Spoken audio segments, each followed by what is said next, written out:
یہ جب سوزشناک ہو جاتا ہے تو آنتوں کے جو احساسات ہیں وہ بڑھ جاتے ہیں۔ انسان نے غذا کھائی، ٹھیک ہے، تو فوری طور پر وہ غذا معدہ کے اعصاب نے آنتوں میں منتقل کر دی اور آنتوں کے اعصاب نے اس کو جو ہے کچی غذا ہی خارج کر دی، بول کی صورت میں براز کی صورت میں، پخانے کی صورت میں، ٹھیک ہے جی۔ تو اس کو ہم کہتے ہیں آئی بی ایس، جو کہ نروس سسٹم کی سوزش کی وجہ سے آتی ہے۔ تو اس کی جو علامات ہیں، ایک تو مریض کو بھوک کم لگتی ہے، ٹھیک ہے جی۔ اچھا، دوسرا جو ہے اس کو پیشاب زیادہ آتا ہے، اسہال آتے ہیں، یعنی لوز موشن آتے ہیں، بار بار لوز موشن آتے ہیں، ٹھیک ہے، جس کی وجہ سے پانی اور نمکیات کم ہو جاتے ہیں۔ نبض کو اگر دیکھا جائے تو وہ آخری 1 سے 2 انگلیوں پر ملتی ہے، سست ہوتی ہے، قوام میں موٹی ہوتی ہے، ٹھیک ہے۔ تو اس آئی بی ایس کا آپ علاج کیسے کریں گے، اس کے لیے آپ نسخہ نوٹ کر لیں۔ آپ نے لینا ہے جی لونگ، دار چینی اور رائی، لونگ، دار چینی اور رائی۔ لونگ 10 گرام ہے، دار چینی 10 گرام ہے اور رائی 100 گرام ہے۔ ان تینوں چیزوں کو انتہائی باریک پاؤڈر بنا لیجئے اور 1 گرام جو ہے وہ دہی میں ملا کر صبح دوپہر شام استعمال کریں۔ دہی آدھا پاؤ ہو، 1 پاؤ ہو، وہ استعمال کریں۔ اس قسم کی آئی بی ایس کے شکار افراد جن کو لوز موشن بار بار آتے ہیں، چھوٹا پیشاب بار بار آتا ہے، بھوک نہیں لگتی، سوکھ کے کانٹا ہو جاتے ہیں، ان کے لیے دہی بہت ہی زبردست چیز ہے، ٹھیک ہے جی۔ تو یہ چیزیں ہیں، اور جو غذائیں آپ نے نہیں کھانی ان میں چاول ہے، ان میں دودھ ہے، ان میں بیکری کی مصنوعات ہیں، ٹھیک ہے، تو یہ غذائیں آپ نے بند کر دینی ہیں۔ اچھا، اب آ جاتی ہے جی آئی بی ایس کی دوسری قسم، جو کہ مسکولر سسٹم کی خرابیوں کی وجہ سے سامنے آتی ہے۔ اس کی اہم علامات میں یہ ہوتا ہے کہ مریض نے غذا کھائی، جیسے ہی غذا معدے میں پہنچی اس کو شدید درد شروع ہو گیا، جو کہ 2 سے 3 گھنٹے تک رہتا ہے، یعنی اس وقت تک رہتا ہے جب تک غذا معدے سے نکل کر آنتوں میں نہیں آ جاتی۔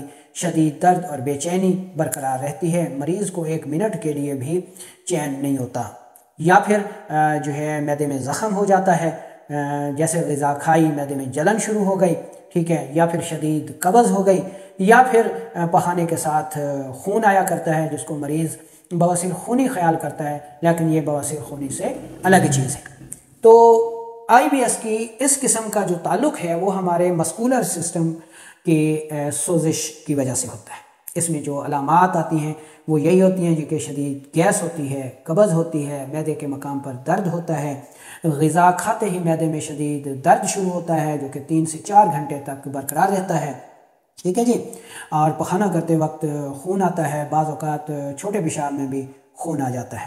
تو یہ علامات ہو گئیں اس آئی بی ایس کی جس کا تعلق مسکولر سسٹم کی سوزش سے ہوتا ہے۔ ایسے مریضوں کی نبض حرکت میں تیز ہوتی ہے، بلند ہوتی ہے، اوپر ہی آپ 4 انگلیاں رکھیں گے تو ٹھوکر لگائے گی، ٹھیک ہے نا جی۔ تو اس کا علاج آپ نے کیسے کرنا ہے، ٹھیک ہے جی۔ اس کے علاج میں آپ نے ہر قسم کی ترش تیزابی غذائیں بند کر دینی ہیں۔ آئی بی ایس کی اس قسم میں آپ نے دہی، لسی ہرگز استعمال نہیں کرنی، کولا مشروبات ہرگز استعمال نہیں کرنے، فاسٹ فوڈ، برگر، شوارما، مچھلی، بڑا گوشت، آلو، مٹر، چنے کی دال، سیب، فالسا، آلو بخارا، ان کو استعمال نہیں کرنا، ورنہ شفا کو بھول جائیں۔ آئی بی ایس سے پھر شفا نہیں ملے گی اگر آپ منہ کا چٹخارا نہیں روک سکتے، ٹھیک ہے جی۔ تو پھر کھانا کیا ہے جی؟ تو آئی بی ایس کی اس قسم میں آپ نے کریلا استعمال کرنا ہے، میتھی استعمال کرنی ہے، کدو شریف، سبز توری، ٹینڈا، بکرے کا گوشت، ٹھیک ہے نا جی، کھجور کے 1-2 دانے، تو شہد بہت زبردست چیز ہے جی، شہد 1 گلاس پانی میں ملا کے صبح دوپہر شام استعمال کریں اور آئی بی ایس کی اس قسم سے نجات پائیں، بڑی کمال کی چیز ہے، ٹھیک ہے جی۔ تو اب ہوم ریمیڈی یا نسخہ نوٹ کر لیں۔ اس میں آپ نے اجوین دیسی لینی ہے 100 گرام، اور تیز پات لینا ہے 100 گرام، رائی لینی ہے 100 گرام، اور گندھا کاملا سار لینی ہے 300 گرام۔ چاروں چیزوں کو انتہائی باریک پاؤڈر کر لیجئے اور 500 ملی گرام صبح دوپہر شام تازہ پانی کے ساتھ، یا پھر 1 گلاس پانی جس میں 1 چمچ شہد ملایا گیا ہو اس کے ساتھ اس نسخے کو استعمال کریں۔ 1 سے 1.5 ماہ اس کا استعمال جاری رکھیں۔ تو جناب جو ڈاکٹر کہتے ہیں جی کہ آئی بی ایس کا کوئی علاج ہی نہیں ہے، تو آپ ان کو غلط ثابت کر سکتے ہیں، ٹھیک ہے جی۔ بات ہوتی ہے صرف اصول کی، پیرامیٹرز پر عمل کرنے کی، ورنہ کوئی بھی ایسا مرض اللہ تعالیٰ نے نہیں اتارا جس کی شفا نہ ہو، ٹھیک ہے جی۔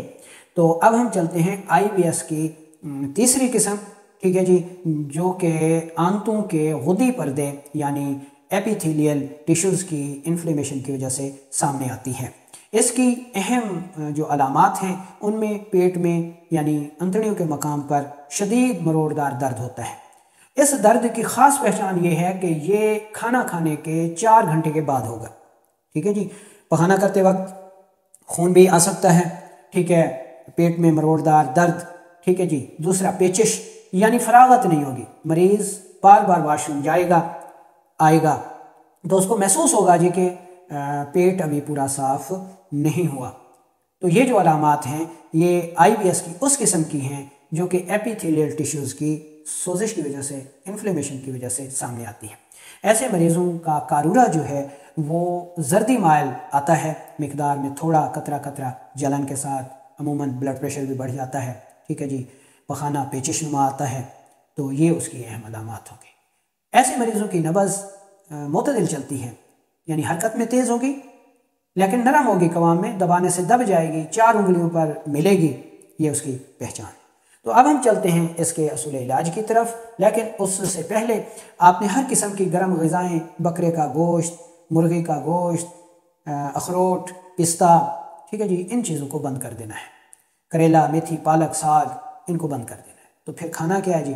کدو ہے، سبز توری ہے، ٹینڈا ہے، چکوترا ہے، گاجر ہے، مولی ہے، شلجم ہے، مونگرے ہیں، ٹھیک ہے جی۔ سری پائے کا گوشت ہو گیا، جانور کا مغز ہو گیا، مکھن ہو گیا، دودھ ہو گیا۔ تو یہ غذائیں آپ نے بکثرت استعمال کرنی ہے۔ تو اب آئی بی ایس کی اس قسم کی ہوم ریمیڈی نسخہ جو کہ آپ گھر پر تیار کر سکتے ہیں اس کو نوٹ کر لیں۔ تو اس میں ایک چیز آپ نے لینی ہے سہاگا، ٹھیک ہے جی۔ دوسری چیز آپ نے لینی ہے ملٹھی، اور تیسری چیز گندھا کاملا سات۔ تینوں چیزیں برابر وزن لے کر انتہائی باریک پاؤڈر کر لیجئے، اور چمچ کا 1/4 حصہ صبح دوپہر شام دودھ کے ساتھ استعمال کیجئے۔ تو جناب آئی بی ایس کی جو یہ قسم ہے وہ انشاءاللہ ٹھیک ہو جائے گی اور آپ کو صحت مل جائے گی۔ تو ہماری دعا ہے جی کہ اللہ تعالیٰ آپ کو شفائے کاملہ عاجلہ عطا فرمائے۔ یہ بہت ہی اذیتناک مرض ہے، کیونکہ نظام انہضام کا سسٹم بگڑ جاتا ہے، غذا ہضم نہیں ہوتی، خون نہیں بنتا، طاقت نہیں بنتی، انسان ہڈیوں کا ڈھانچہ بن جاتا ہے، ٹھیک ہے جی۔ اچھی سے اچھی غذا کھاتا ہے لیکن پھر بھی جو ہے گوشت نام کی، رونق نام کی کوئی چیز نہ جسم پہ ہوتی ہے نہ چہرے پہ ہوتی ہے۔ اچھا، بعض اوقات بہت سارے احباب کہتے ہیں جی کہ یہ نسخہ جو ہے وہ خاصا مشکل ان کو لگتا ہے جی کہ سہاگا اور یہ، ٹھیک ہے۔ تو آپ کو اس کی جگہ ایک اچھا اور سادہ نسخہ بتا دیتا ہوں کہ آپ نے دھنیا لینی ہے، دھنیا خشک، ٹھیک ہے جی۔ دھنیا خشک آپ نے 100 گرام لینی ہے، اس کو انتہائی باریک پاؤڈر کر لیجئے۔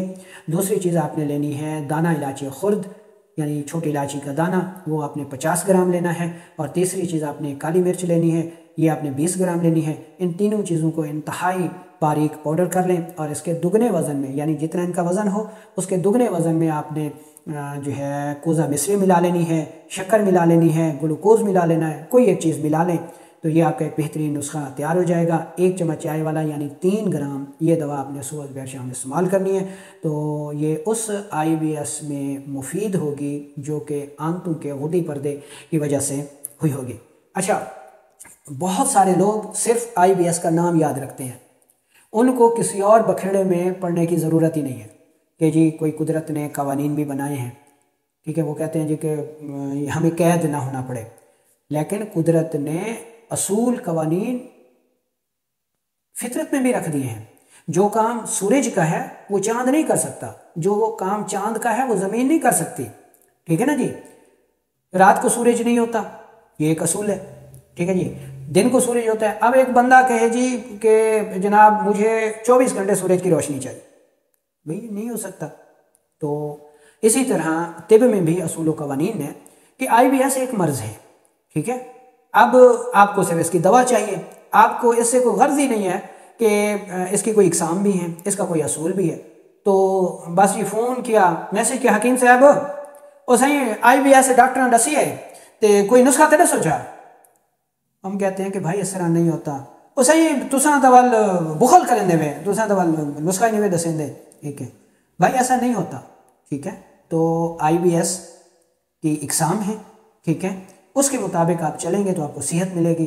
اگر آپ اس پہ عمل نہیں کرتے تو پھر فطرت کے انتقام کا نشانہ بنتا ہے انسان۔ اس لیے فطرت کو فالو کیجئے، انشاءاللہ فطرت آپ کو کبھی مایوس نہیں کرے گی۔